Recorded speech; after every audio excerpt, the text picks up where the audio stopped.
नमो भगवते वासुदेवाय। नटवर नागर नंदा भजो रे मन गोविंदा।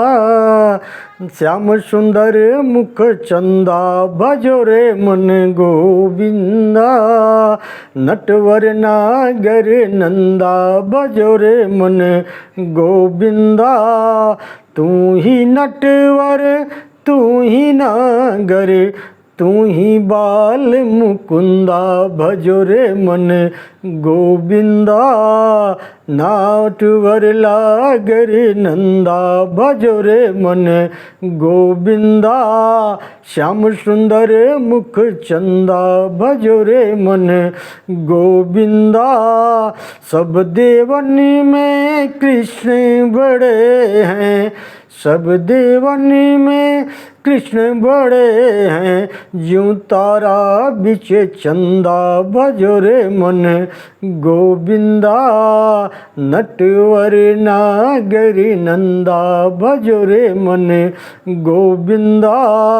सब सखियन में राधा जी बड़ी हैं, सब सखियन में राधा जी बड़ी हैं। ज्यों नदिया बिचे गंगा भजो रे मन गोविंदा। नटवर नागरी नंदा भजो रे मन गोविंदा। श्याम सुंदर मुख चंदा भजो रे मन गोविंदा। ध्रुव तारे प्रहलाद उबारे, ध्रुव तारे प्रहलाद उबारे। नरसिंह रूप धरंता भजो रे मन गोविंदा।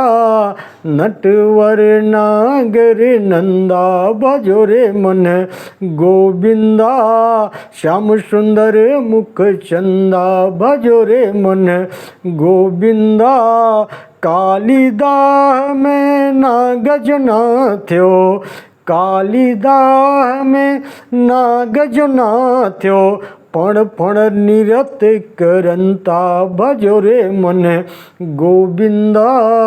नटवर नागर नंदा भजो रे मन गोविंदा। श्याम सुंदर मुख चंदा भजो रे मन गोविंदा। वृंदावन में रास रचायो, वृंदावन में रास रचायो। नाचत बाल मुकुंदा भजो रे मन गोविंदा। श्याम सुंदर मुख चंदा भजो रे मन गोविंदा। मीरा के प्रभु गिरधर नागर, मीरा के प्रभु गिरधर नागर। काटो जम का फंदा भजो रे मन गोविंदा। नटवर नागर नंदा भजो रे मन गोविंदा। श्याम सुंदर मुख चंदा भजो रे मन गोविंदा। ओम नमो भगवते वासुदेवाय। सज्जनों, आप हमारे अनंत पत्र न्यूज चैनल पर देख रहे हैं श्री ब्रह्म महापुराण की कथा का श्रवण कर रहे हैं। अब इस अध्याय की कथा में भगवान के अवतार का उपक्रम की कथा है। सीधा चलते हैं कथा की तरफ। व्यास जी कहते हैं, हे मुनिवरों, अब मैं संक्षेप से श्री हरि के अवतार का वर्णन करता हूँ, उसे सुनो। भगवान इस पृथ्वी का भार उतारने के लिए अपनी इच्छा से अवतार लेते हैं। जब जब अधर्म की वृद्धि होती है और धर्म का नाश होने लगता है, तब तब भगवान जनार्दन अपने स्वरूप के दो भाग करके यहाँ अवतीर्ण होते रहते हैं। साधु पुरुषों की रक्षा, धर्म की स्थापना, दुष्टों तथा अन्य देवद्रोहियों का दमन और प्रजा वर्ग का पालन करने के लिए वे प्रत्येक युग में अवतार धारण करते हैं। पहले की बात है, यह पृथ्वी अत्यंत भार से पीड़ित होकर के मेरु पर्वत पर देवताओं के समाज में गई और ब्रह्मा आदि सब देवताओं को प्रणाम करके खेद एवं करुणा मिश्रित वाणी में अपना हाल सुनाने लगी। सुवर्ण के गुरु, अग्नि गौओं के गुरु सूर्य, मेर के गुरु संपूर्ण लोकों के बंदनी भगवान नारायण है। इस समय ये काल नेमी आदि दैत्य मृत्यु लोक में जन्म लेकर दिन रात प्रजा को कष्ट देते रहते हैं।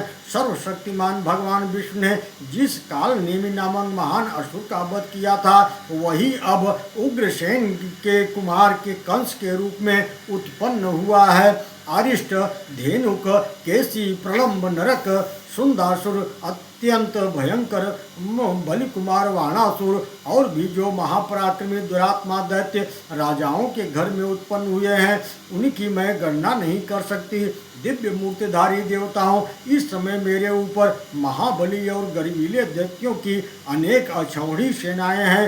हे सुरेश्वरों, मैं आप लोगों को बताए देती हूँ कि उन दैत्यों के भारी भार से अब मैं पीड़ित होने के कारण अब मुझ में उनको अपने को धारण करने की शक्ति नहीं रह गई है। अतः आप लोग मेरा भार उतारिए। पृथ्वी का वचन सुन करके सब देवताओं ने उनका भार उतारने के लिए ब्रह्मा जी को प्रेरित किया। तब ब्रह्मा जी बोले, देवताओं, पृथ्वी जो कुछ कहती है वह सब ठीक है। वास्तव में महादेव और तुम लोग सब भगवान नारायण के ही स्वरूप हो। भगवान की जो विभूतियाँ हैं उन्हीं की परस्पर न्यूनता और अधिकता बाध्य बाधक रूप से रहा करती है। इसलिए आओ हम लोग क्षीर सागर के उत्तम तट पर चलें, वहाँ श्रीहरि की आराधना करके और सब वृत्तांत उनसे निवेदन करें। वे सबके आत्मा हैं, संपूर्ण जगत उनका ही रूप है। वे सदा ही जगत का कल्याण करने के लिए अपने अंश से अवतार लेते हैं और धर्म की स्थापना करते हैं। यो कहकर ब्रह्मा जी संपूर्ण देवताओं के साथ क्षीर सागर के तट पर गए और एकाग्रचित होकर भगवान गरुड़ध्वज की स्तुति करने लगे। ओम नमो भगवते वासुदेवाय। ब्रह्मा जी बोले, सहस्त्र मूर्त है, आपको बारंबार नमस्कार है। आपके सहस्त्रों बाहें, अनेक मुख, अनेक चरण हैं। आप जगत की सृष्टि, पालन और संहार में संलग्न रहते हैं। आपको बारंबार नमस्कार है। भगवान, आप सूक्ष्म से भी अत्यंत सूक्ष्म, परम महान, बड़े गुरुओं से भी अधिक गौरवशाली हैं। आप प्रकृत, समृष्ट, विद्धि, महतत्व, अहंकार तथा वाणी के भी प्रधान मूल हैं। अपरा, प्रकृतिमय संपूर्ण जगत आपका ही स्वरूप है। आप हम पर प्रसन्न होइए। हे देव, यह पृथ्वी आपकी शरण में आई है। इस समय भूतल पर जो बड़े बड़े असुर उत्पन्न हुए हैं, उनके द्वारा पीड़ित होने से इसके पर्वत रूपी बंधन शिथिल पड़ गए हैं। आप संपूर्ण जगत के परम आश्रय हैं। आपकी महिमा अपरंपार है। अतः यह वसुधा अपना भार उतरवाने के लिए आपकी ही सेवा में उपस्थित हुई है। हम लोग भी यहाँ उपस्थित हुए हैं। ये इंद्र, दोनों अश्विनी कुमार, वरुण, रुद्र, वसु, आदित्य, वायु, अग्नि तथा अन्य संपूर्ण देवता यहाँ खड़े हैं। हे देवेश्वर, मुझे इन देवताओं को जो कुछ करना चाहिए हो उसके लिए आज्ञा दीजिए। आपके ही आदेश का पालन करते हुए हम लोग सदा संपूर्ण दोषों से मुक्त रहेंगे। ब्रह्मा जी के स्तुति करने पर परमेश्वर भगवान विष्णु ने अपने श्वेत कृष्ण दो केश उखाड़े और देवताओं से कहा, मेरे ये दोनों केश ही भूतल पर अवतार लेंगे, जो पृथ्वी के भार और क्लेश का नाश कर देंगे। संपूर्ण देवता भी अपने अपने अंश से पृथ्वी पर अवतीर्ण हो और पहले उत्पन्न हुए उन्मत्त दैत्यों के साथ युद्ध करो। इसमें संदेह नहीं कि नाना प्रकार के अस्त्र शस्त्रों से चूर्ण होकर के संपूर्ण दैत्य नष्ट हो जाएंगे। वासुदेव की पत्नी जो देवकी देवी है, उनके 8वें गर्भ से मेरा यह श्याम केश प्रकट होगा। भूतल पर अवतीर्ण होकर के यह काल नेम के अंश से उत्पन्न हुए कंस का वध करेगा। यूँ कहकर भगवान श्रीहरि अंतर ध्यान हो गए। अदृश्य हो जाने पर उन परमात्मा को प्रणाम करके संपूर्ण देवता मेरु पर्वत के शिखर पर चले गए और वहाँ से पृथ्वी पर विभिन्न रूपों में अवतीर्ण हुए। एक दिन महर्षि नारद ने कंस से जाकर के कहा, देवकी के 8वें गर्भ से भगवान विष्णु उत्पन्न होंगे जो तुम्हारा वध कर डालेंगे। यह सुनकर कंस को बड़ा क्रोध हुआ और उसने देवकी तथा वसुदेव को कारागृह में बंदी ही बना लिया। वसुदेव ने यह प्रतिज्ञा की थी कि देवकी के गर्भ से जो जो पुत्र उत्पन्न होगा उसे मैं स्वयं ला करके दे दिया करूँगा।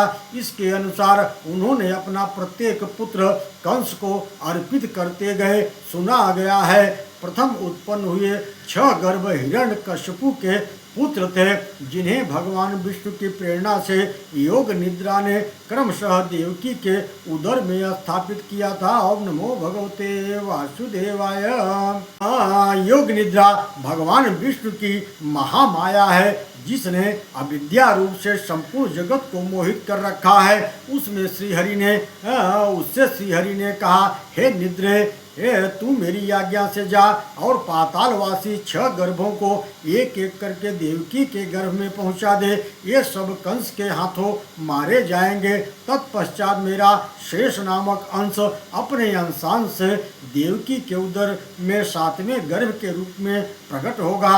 वसुदेव जी की दूसरी भार्या रोहिणी आजकल गोकुल में रहती है। तू प्रसव काल में वह गर्भ रोहिणी के ही उदर में डाल देना। उसके विषय में लोग यही कहेंगे कि देवकी का 7वां गर्भ भोजराज कंस के डर से गिर गया। गर्भ के संकर्षण होने से रोहिणी का वह वीर पुत्र लोक में संकर्षण नाम से विख्यात होगा। उसके शरीर का वर्ण श्वेतगिरि शिखर की भांति होगा और गौर होगा। तदनंतर मैं देवकी के उदर में प्रवेश करूंगा।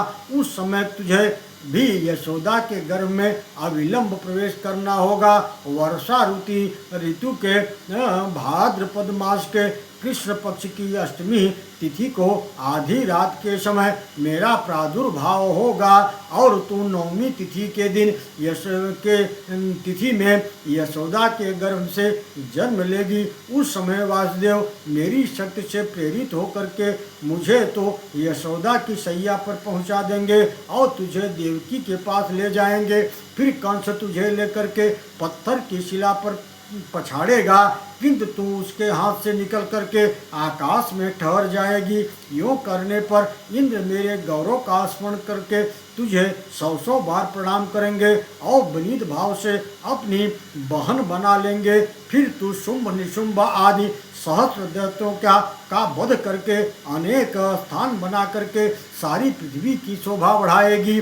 भूति सन्नति कीर्ति कांति पृथ्वी घृति लज्जा पुष्टि उषा तथा अन्य जो भी स्त्री नामधारी वस्तु है वह सब तू ही है। जो प्रातः काल अपराह्न में तेरे सामने मस्तक झुकाएंगे। तुझे आर्या दुर्गा वेद गर्भा अंबिका भद्रा भद्रकाली क्षम्या तथा क्षेमकरी आदि कहकर तेरी स्तुति करेंगे। उनके समस्त मनोरथ मेरे प्रसाद से सिद्ध हो जाएंगे।